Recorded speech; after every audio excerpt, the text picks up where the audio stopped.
Hi, welcome to this YouTube video. और आज बात करते हैं आज के मार्केट में किस तरह से ट्रेड चल रहा था और मार्केट का बिहेवियर कैसा है। जैसे अगर आप आज आपने देखा होगा, मार्केट थोड़ा सा मतलब रेंज में ही ओपन हुआ, बट पहला ही कैंडल जो है बहुत ऊपर की तरफ बनाया है। और जैसा अगर आप लोगों ने कल वाला मेरा वीडियो देखा होगा, तो मैंने सारे अकाउंट में जो है कुछ ना कुछ पोजीशन कैरी किया था। और मोस्टली जैसे स्ट्रैंगल और कुछ अकाउंट में जो कि थोड़ा रिस्क टेकिंग वाला अकाउंट है, उसमें स्ट्रैडल भी शॉर्ट था जो कि 73900 का था। तो उन सारे में बस जस्ट जैसे मार्केट ओपनिंग के साथ ही थोड़े से वो पॉजिटिव में दिखे। और वो फ्रैक्शन ऑफ सेकेंड्स में जो है वो जैसे वो बड़ा सा कैंडल बनाया ऊपर की साइड, निफ्टी और बैंक निफ्टी दोनों ने। तो वो जो है निगेटिव साइड में कन्वर्ट होने लगा था, माइनस में जाने लगा था। तो फिर मैं फिर भी मतलब क्लोज करते करते वो थोड़ा बहुत निगेटिव में ही वो सारे पोजीशन जो है क्लोज हुए। कुछ कुछ पोजीशन जो कि दूर के थे, तो उसमें मे बी जो लॉस था वो कम था, या फिर बिल्कुल कॉस्ट टू कॉस्ट के आसपास था। बट क्लोज करते करते सब जो है माइनस में पहुंच गया था। तो कल वाले पोजीशन का तो यही अपडेट है।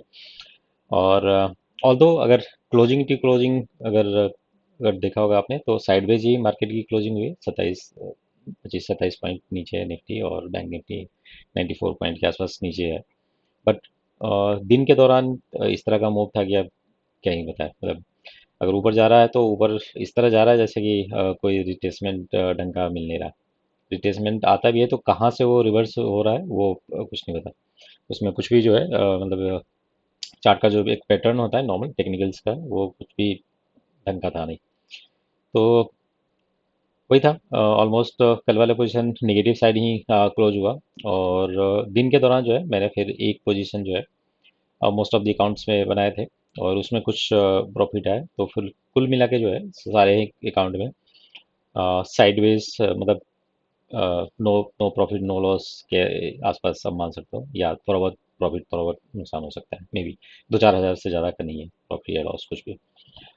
तो जो भी है मतलब आज का डे वैसे ही था, मतलब कुछ खास बना नहीं जैसा कि एक्सपेक्टेशन था कल के पोजीशन के हिसाब से। और लग भी रहा था क्योंकि कल विक्स काफ़ी नीचे गया था, और एक्सपेक्टेशन नहीं वही था कि विक्स नीचे थोड़ा बहुत और जाएगा, क्योंकि पॉजिटिव साइड ओपनिंग हो रही है। और वार वाले फ्रंट पे बहुत ज़्यादा कुछ है नहीं अब, मतलब एक्शनेबल। तो यही रीज़न था कि मैंने कैरी किया था, बट वैसा हुआ नहीं। मॉर्निंग में मैंने देखा था विक्स भी जो है ऊपर ही जा रहा था, मतलब वो भी पॉजिटिव में था। और वो भी एक रीज़न था कि जो प्रीमियम में डीके होना चाहिए था आइडियली, वो उस तरह का डीके नहीं हो रहा था। क्योंकि जैसे सेंसेक्स में मैं 1% अवे का भी एक स्ट्रैंगल शॉट किया था एक अकाउंट में, उसमें भी जो है जो कॉल साइड का प्रीमियम है वो शूट कर रहा था ऊपर की तरफ, और पुट वाला प्रीमियम उतना डीके नहीं हो रहा था। तो कुल मिला के जितने मतलब कंबाइंड प्रीमियम जितने भी मैंने शॉर्ट किया था कल, उससे वो ज़्यादा ही जा रहा था। तो ये विक्स जो है थोड़ा सा स्ट्रेंज बिहेव किया आज। ऑल्दो मार्केट ऊपर जा रहा था, तो नॉर्मली ऊपर जाने के केस में विक्स जो है डाउन होता है, बट आज जो है वो भी अपने ही चाल में था, वो भी अलग ही तरह से ट्रेड कर रहा था। ट्रेड नहीं मतलब अलग तरह से बिहेव कर रहा था। तो यही है, एक बार चार्ट पे चलते हैं, देखते हैं कैसा स्टॉक्स वगैरह का परफॉर्मेंस है। क्योंकि बैंकिंग स्टॉक्स अगर आप देखोगे तो कुल मिला के अच्छे कर रहे हैं। एक्सिस बैंक देख सकते हो आप, 0.25%, 1.5% ICICI बैंक है। HDFC शुरुआत में तो साइडवेज था, फिर लेकिन आफ्टरनून के आसपास इसमें भी अच्छा स्पाइक मिला था, और क्लोजिंग भी 1% से ऊपर का है। कोटक बैंक बैंक भी 1.5% से ऊपर है। SBI भी न्यूट्रल सा है। इंडसइंड 4% डाउन है। बट ओवरऑल अगर आप बैंक निफ्टी देखोगे तो 94 पॉइंट डाउन है। बट बैंक निफ्टी में अगर मेजर कंट्रीब्यूशन रहता है तो जैसे HDFC ICICI और एक्सिस बैंक वगैरह का, SBI का है, इनका जो है वेटेज ज़्यादा है।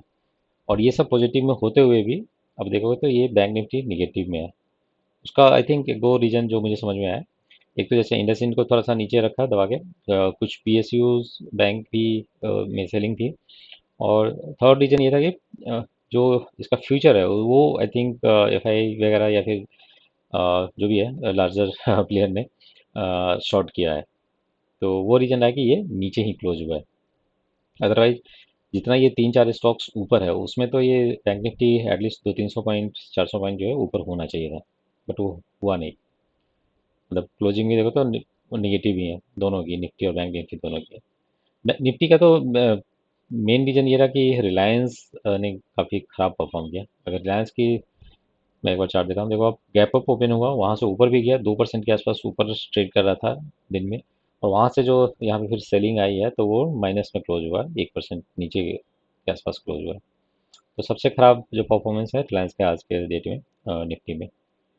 और उसके अलावा जैसे इन्फोसिस भी 3% के आसपास डाउन है, एम डाउन है, बजाज फाइनेंस डाउन है, विप्रो भी डाउन है। तो कुल मिला के निफ्टी में जो है आईटी, ऑटो, रिलायंस ये सब दबा के रखा। बैंक निफ्टी ऊपर होना चाहिए था आइडियली, बट वो रहा नहीं, फ्यूचर वगैरह शॉर्ट करके जो है इसको भी नीचे रखा गया है। तो यही है आज का मार्केट, आई थिंक काफ़ी स्ट्रेंज है इसको एक्सप्लेन करना काफ़ी डिफिकल्ट है। मेरा पोजीशन आप देखो, मतलब कुछ कुछ अकाउंट में मैं दिखा देता हूँ, जैसे इसमें 1700 के आसपास का कुछ लॉस है। और इसमें वही था, आई थिंक एक तो कैरी था, स्ट्रैंगल कैरी था। दूसरा मैंने ड्यूरिंग द डे बनाया था कुछ पोजीशन। और ड्यूरिंग द डे जो मैंने बनाया था पोजीशन, उसका मैं एक बार लॉजिक बताता हूँ। जब यहाँ से रिट्रेस किया था ना 23,382 के आसपास से, तो मैंने इस कैंडल पे जो है यहाँ पे बनाया था। अ, और यहाँ पे वही था, आई थिंक 500 पॉइंट अवे, मेरे ख्याल से 400 या 500 पॉइंट अवे का जो है कॉलर पुट दोनों शॉर्ट किया था सेंसेक्स में। और वो जो है कुछ देर होल्ड किया था यहाँ। फिर इसके आसपास जो है मैंने फिर उसको क्लोज किया था, यहाँ जब ये ऊपर की तरफ जाने लगा था, ये थोड़ा छोटा सा रिट्रेस लेके जब ऊपर बनने लगता है, तो मैं यहीं पे क्लोज किया था, तो वो उसमें प्रॉफिट हुआ था। तो उसको जो फिर कुल मिला के जो है वही, मतलब 1700, 2000, 3000 के आसपास जो है ऐसे ही प्लस माइनस में क्लोज हुआ है सारा। जैसे दूसरा अकाउंट मैं अगर देखूँ, तो इसमें जो है 3600 के आसपास का डाउन है। तो इसी तरह से जो है कुछ मतलब इसी तरह के आसपास है, मतलब कोई भी मतलब 3-4 हज़ार से ऊपर का नहीं है, सब इसी के रेंज में है। और एक दो और भी जो अकाउंट है वो वैसे ही 2000-3000 जो है प्लस में है। तो कुल मिला के मतलब साइडवेज काइंड ऑफ है, no no profit no loss वाले सेगमेंट में समझ सकते हैं। ज़्यादा कुछ आज के दिन में था नहीं, क्योंकि दोनों साइड मूव किया है। अगर आप चार्ट देखें तो जो आफ्टरनून के आसपास इसने 1 बजे के आसपास जो भी टॉप बनाया, वहाँ से जो सेलिंग आया है वो नेगेटिव में कन्वर्ट हुआ है। तो मार्केट का जो सेंटीमेंट है वो बहुत ही ख़राब है। मतलब दिन फर्स्ट हाफ में तो ऐसा लगता है कि हाँ, मतलब कहीं रुक नहीं रहा है, मतलब बढ़ते जा रहा है, बढ़ते जा रहा है। कल का भी अगर आप देखो तो उसी तरह से हो रहा था। बट सेकेंड हाफ में इस तरह से पिटाई हो जाती है कि वो सारा जो है खाया पिया जो है निकल जाता है मार्केट का। तो ठीक है, बट अपना जैसे स्ट्रेटजी बेस्ड सेलिंग रहता है, तो उसमें काफ़ी कुछ ये, मतलब जैसे जिस ओपनिंग के साथ ही अगर इस तरह का कैंडल बनाया, जो इतना बड़ा ग्रीन कैंडल बनाया, फिर भी जो है अपना पोजीशन बहुत ज़्यादा नेगेटिव नहीं गया। तो यही बेनिफिट होता है सेलिंग का। तो इसलिए मैं कहता हूँ कि सेलिंग ही I think right, I think वे रहता है ऑप्शंस में डील करने का।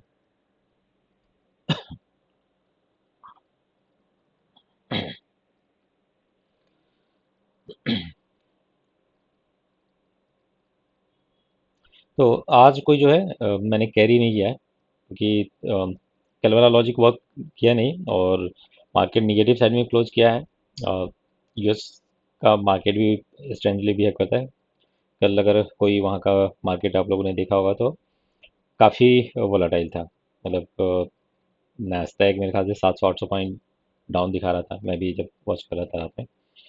और फिर वैसे ही रिकवरी भी आया है, डाउ जोन्स का भी सेम आई थिंक हाल था, 500-700-800 पॉइंट जो है ऊपर नीचे करते रहता है।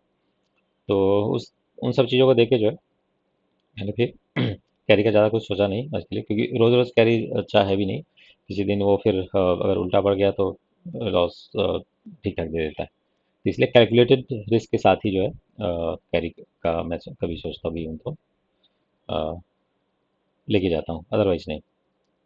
तो यही था आई थिंक। और मेरे ट्रेड के पीछे का जो लॉजिक था ना, मैंने जो यहाँ गया था, जब ये रिट्रेस रिट्रेस किया था और यहाँ पे जैसे होल्ड करने लगा था, तो फिर मैंने बनाया था। और थोड़ा सा जो बैसनेस था पॉजिटिव साइड था, क्योंकि पिछले 2-3 दिन से थोड़ा सा पॉजिटिव ही रह रहा है। मंडे ऑनवर्ड भी अगर देखें तो थोड़ा सा पॉजिटिव ही है, कितना भी ग्लोबल सेंटीमेंट नेगेटिव रहा है, बट वहाँ से अगर देखो फ्राइडे जिस हिसाब से यूएस मार्केट का क्लोजिंग था, उस हिसाब से गिफ्ट निफ्टी का मंडे का अगर आपने देखा होगा किस तरह बिहेव कर रहा था, वहाँ से अगर देखो तो पॉजिटिव ही मान के चलते हैं शॉर्टर टर्म में, लॉन्ग टर्म की मैं बात नहीं कर रहा। तो यही आई थिंक थॉट था कि थोड़ा सा पॉजिटिव साइड का मतलब कॉल साइड का थोड़ा सा दूर का रखा था मैंने, और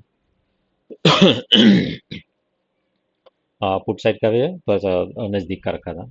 और इसलिए उन सारे पोजीशन में जो है थोड़ा सा वो रिकवरी मतलब प्रॉफिट आया, और जो थोड़ा बहुत लॉसेस मतलब हुआ था कैरी फॉरवर्ड वाले पोजीशन में, वो उसको जो है थोड़ा सा सेट ऑफ किया है।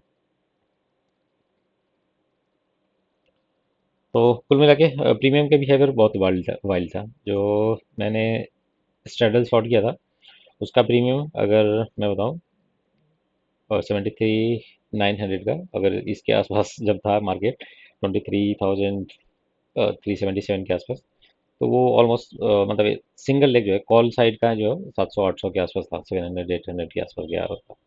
और जब ये यहाँ था तो काफ़ी और भी मतलब उसमें रिकवरी था। तो बहुत ही वाइल्ड था, और जब ये डाउन साइड का मूव भी किया तो उसी तरह से टूटा भी। तो बहुत ही मतलब अजीब था। मतलब जो नॉर्मली जो डीके होना चाहिए था, क्योंकि कल ही एक्सपायरी है तो उस हिसाब से जो है बिहेव नहीं कर रहा था। तो वही है मार्केट का मे बी एक्सपेक्टेशन ये होगी दोनों साइड का मतलब ट्रेड दिख रहा होगा, कि रिकवरी भी सेलिंग भी दोनों साइड का मतलब मार्केट एक्सपेक्ट कर रहा है। ये रीज़न रहा होगा कि विक्स भी थोड़ा सा स्टेबल हो गया है इस लेवल पे, और प्रीमियम भी कुछ खास डीके नहीं हुआ है नॉन डायरेक्शनली। डायरेक्शनली तो होता ही होता है, मतलब मूव करेगा ही मार्केट, मूव करेगा तो जो भी कॉल और पुट के प्रीमियम है उस तरह से बिहेव करेंगे, बट नॉन डायरेक्शनली जो है कुछ भी उसमें डीके या फिर उस तरह का नहीं दिखने को मिला। थोड़े देर के लिए जब ये छोटे रेंज में था उस समय थोड़ा बहुत हुए थे, और उसी को कैपिटलाइज मैंने किया, अदरवाइज ज़्यादा कुछ था नहीं। तो देखते हैं कल कैसे। आई थिंक मार्केट का ये रहता है, कल सेंसेक्स का एक्सपायरी भी है, तो अगर कुछ समझ में आता है तो मैं अब अगर कुछ ज़्यादा बड़ा मूव आता है तो मे बी जीरो हीरो का निकल सकता है, अदरवाइज तो देखते हैं कैसे क्या ओपनिंग होता है, उसके हिसाब से जो है कुछ भी ट्रेड प्लान करेंगे, और उसका जो है कल के वीडियो में मैं बताऊंगा कैसे क्या रहा है। और मे बी शॉर्टर टर्म में मुझे लग रहा है कि मार्केट यहीं जो है थोड़ा बहुत टाइम आई थिंक स्पेंड कर सकता है कोई भी रिकवरी या फिर नीचे के मूव देने से पहले। तो देखते हैं किस तरह का है, बट अगर रिकवरी देता है तो 23,500 का लेवल आई थिंक हम लोग ध्यान में रखते हैं। उसको अगर ऊपर की साइड ब्रेक करता है तो फिर लॉन्ग का कुछ देखा जाएगा, अगर नहीं 23,050 का अगर लेवल नीचे की तरफ ब्रेक करता है तो मे बी डाउन साइड का कुछ देखेंगे। पोजिशनली की मैं बात कर रहा हूँ, मे बी थोड़ा बहुत क्वांटिटी के साथ पोजिशनली का मैं एक आध हफ्ता या 2-4-5 दिन के हिसाब से मैं देख सकता हूँ। बट वही है कल परसों में जैसा रहेगा मार्केट का बिहेवियर, उसके हिसाब से जो है मैं अपडेट करता हूँ। तो आज के वीडियो को फिर यहीं तक रखते हैं, और आप लोग जो है वीडियो को ज़्यादा से ज़्यादा लाइक करिए, शेयर करिए, और चैनल को सब्सक्राइब नहीं किया तो सब्सक्राइब जरूर करिएगा। मिलते हैं आपसे अगले वीडियो में। Thank you.